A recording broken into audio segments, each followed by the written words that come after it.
Bine ai venit la cursul meu. Ia un loc în bancă, dă-i unfollow la toți fraierii pe care îi urmărești și lasă-mă să te educ. Astăzi o să vorbim despre regi.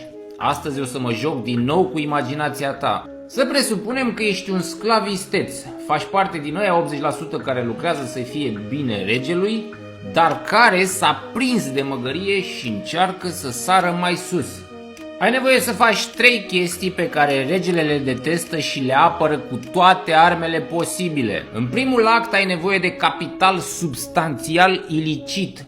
Nu poți da un rege jos cu un pumn de fise și nu te poți juca cu bani legali, deoarece regele știe că îi ai și e cu ochii pe tine. În actul 2 ai nevoie de resurse de apărare și atac. Aici nu prea pot să spun foarte multe chestii pentru că mă închid ăștia. În ultimul act ai nevoie de propagandă uriașă.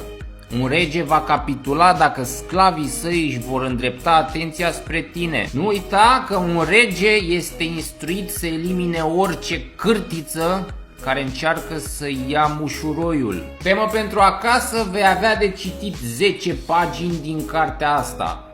Data viitoare te ascult.